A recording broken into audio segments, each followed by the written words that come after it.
How's it going, everybody? This is Mike, and I'm back for another weekly chat. And the topic for this week was suggested by a good friend named Harry Benson, whose YouTube name is Macaphotos. And Harry posted something on my Facebook page and asked me if I'd seen a certain film. It happens to be an old Wallace Beery film called The Big House, and he posted a picture of the cover, which I can show you here, but it's probably going to be such a glare you can't see it. Anyway, that's the movie he was asking me if I had seen, which I hadn't. And he brought up this question. Not sure if this has been a topic before on your weekly chats with Ian Mountford and James Higgins about how others in the film community influence someone to watch a film that you never knew existed or didn't bother to watch, had no interest in. So he said, it would be nice to listen to your guys' point of view. Well, great idea. Thank you, Harry, for that suggestion. And because it's your idea, you have to make a video. Come on, Harry. There's no pressure. No, I'm kidding. There is pressure. I know you're out there. You have to make a video and join in. No, you really don't. But good idea. So, stop babbling, Mike. I don't know where to start, really, because in the last several years that I sort of got involved in this YouTube movie community, film collectors community, my cinematic experience has just expanded so much, and I've learned so much, and I continue to learn a lot, realizing that there's so much I don't know. In fact, James put up his chat video last night, and he said pretty much the same thing, that he thought that he knew a lot about movies, but then as he goes in different directions, he feels that he doesn't know anything. Well, that's not true. You do know a lot, so don't put yourself down. We all have a lot to learn. We all have so much to see, and I don't think I'll live long enough to see it all. So let me try to make some linear sense in all this. Just James alone has influenced me in a lot of different directions. And James has made so many videos. I was trying to go through his archives today, and that's something that would take several weeks to check on everything he's done. But I remember being influenced by him in several different times. For example, he does a series called Criterion Corner. It goes back a long way, and I'm sure that it's because of him that I first heard about this movie, Don't Look Now. It's a horror film that I knew about, never had much interest in seeing it. I don't know why, but finally, because of him, I actually picked this up in one of the Criterion sales, and it blew me away. It was incredible, and I'm so glad that I finally got around to watching it. He also influenced me to see this incredible Dutch horror film called The Vanishing, which I've seen in the stacks at Barnes & Noble many times, and I always pass it by thinking, I'm really not going to sit down and watch a Dutch film in English and French subtitles. Or no, it's in Dutch and French with English subtitles. So I'm not going to watch this. But I finally decided to give it a chance. One of the most chilling films I have ever seen in my life. And wow, I probably would never have given this a chance if it hadn't been for James giving it such a glowing review. And I'm pretty sure it's also James that finally convinced me to give this one a chance. Now, I had watched Badlands, or I started to watch Badlands on television about 20 or 30 years ago. Made it for about a half an hour, and I just got bored, and I thought, why does everybody like this so much?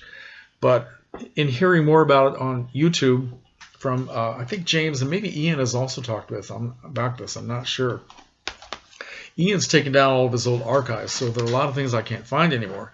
But I finally decided to pick this up at one of the sales, and now I just love it. I think it's a beautiful movie. And so that's just one or two examples of things that I've learned from James. Now, Ian has influenced me a lot, certainly in the area of silent films, because he knows so much and has so much enthusiasm for Buster Keaton, Charlie Chaplin, and other silent films like The Phantom Carriage, which I never really had much interest in. But after finally being convinced to give The Phantom Carriage a try, I just realized how beautiful it is. And I've also opened up my eyes to Keaton and Charlie Chaplin. So I have Ian to thank for that. I also have Ian to thank for talking about so many animated films. Another area that completely skipped over.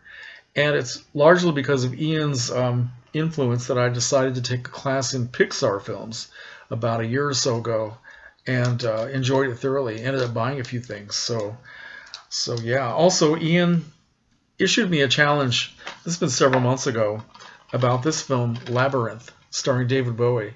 Something else that I never would have even thought about. Certainly not buying, but you know, he issued a challenge, and I went out and found a copy.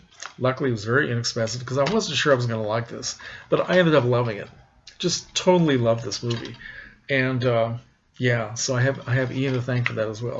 Now, let's bring up the point that when people take suggestions from their friends and watch a certain film and give it a chance, it doesn't mean you're automatically going to like it just because it's a friend that suggested it. For example, Ian also challenged me to watch the Christopher Nolan Batman films, and I can't remember how this came up. I think he was doing a review of all three of them, and I told him that the only one that I had seen was Batman Begins, which I saw in the theater when it first came out, and I remembered liking it, but I wasn't crazy about it, and didn't see any reason to go see The Dark Knight and The Dark Knight Rises, even though I had picked up very inexpensive copies of those two films at Big Lots, $3 a piece. I just picked them up, you know, thinking, well, maybe someday I will watch these. Well, he challenged me to watch them all and give them a chance, so I did. I rewatched Batman Begins and watched the other two, I think in the course of maybe 2 days, something like that. And I found myself not liking them very much, even though I love Christian Bale as an actor, and each of the films had good things about them, but overall my feeling was somewhat negative. So I left him a message on Facebook saying I did watch the films, here's how I felt, and without being snarky about it, and he responded back, and I can't remember now what he said, but it was all done in a very respectful, we can agree to disagree manner. And when you have people who are mature and that you have that respect between the two people, you can do that instead of making it into a big argument and saying I'm unfriending you on Facebook. So yeah, that's been a good experience. You're not always going to like what somebody suggests. I disagree with most of the people that I know on YouTube who seem to love films like what's a good example? Oh, the Coen Brothers film. Oh, No Country for Old Men. I did watch that and didn't like it very much at all. So that's a big disagreement that I have with certainly with James and Ian. But I do plan to watch it again. Now, some of the other things that I've gotten from different people. Let me see. Now, Harry Benson and I, it turns out we have a lot of the same taste. So we kind of recommend things back and forth. And I think if I listen to Harry, I'm going to be spending a lot of money because I'm going to be buying the stuff that he's showing me. Certainly the Wallace Beery film. Robert Harrison, my good friend Bob, he was nice enough to send me a gift of Marley and Me, starring Owen Wilson and Jennifer Aniston, which I probably never would have watched otherwise, and I absolutely loved it. So my cousin Owen, he did a good job in this. Very good movie. And he also was nice enough to send me a beautiful book that I read as well. So people do send things back and forth.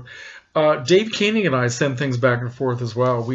Either we're cleaning out our collections and we just decide to, okay, maybe you'll like this because I didn't. And Dave K, also known as The Fiend on Film, has been instrumental in me getting interested in Asian horror films, which I never had any interest in before. Films like the Grudge series, the Ring series, and going on to some of the Korean-made films. He knows all about this stuff. He really loves this stuff.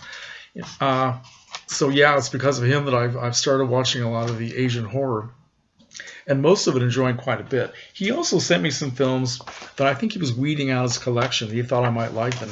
He sent me this old music book called Flower Drum Song, which I remember seeing on marquees when I was a kid, but never saw it. And I thought, oh, this would be interesting. I absolutely loved it. This is a beautiful movie. He also sent me this strange little film called One-Eyed Girl, which he said he didn't like at all. And there were no well-known actors in this at all. I thought it was a terrific film, very well made. He also sent me this German film called Run, Lola, Run, which I had heard of, but probably never would have bothered to watch it.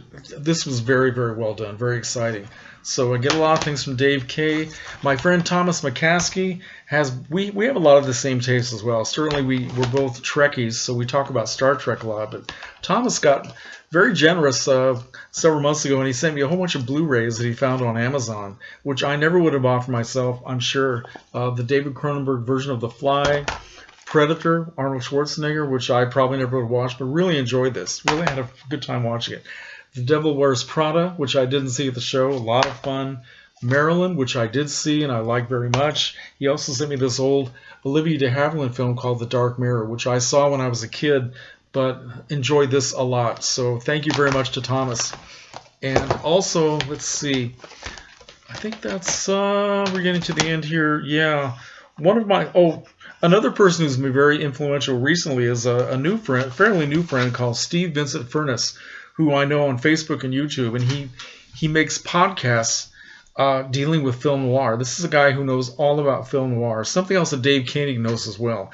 And Steve is somebody, if you want to learn about film noir, he's somebody you should get to know, because he has a lot of knowledge in that area. So he's going to get me spending a lot of money too, listening to his recommendations. And finally, there's another YouTube friend that I have who was no longer making videos. He kind of dropped out a couple of years ago, and I'm very sorry that he did.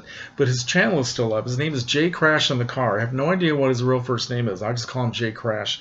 But we recommended things back and forth to each other. He recommended this film, a Nicholas Ray film from the 1950s called Bigger Than Life, starring James Mason.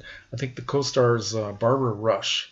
And he'd have a feeling that I would like this, and he was right. I loved it. So that's another example of things expanding and growing. And I just sort of will repeat what James said about him feeling that he doesn't know anything at all. That's exactly the way I felt when I started making videos for the vinyl community. And after I started watching all these people and hearing them talk about music, I realized that I knew nothing at all about music.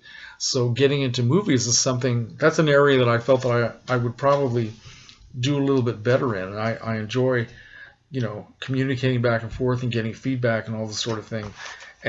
But yeah, there is so much I have to learn.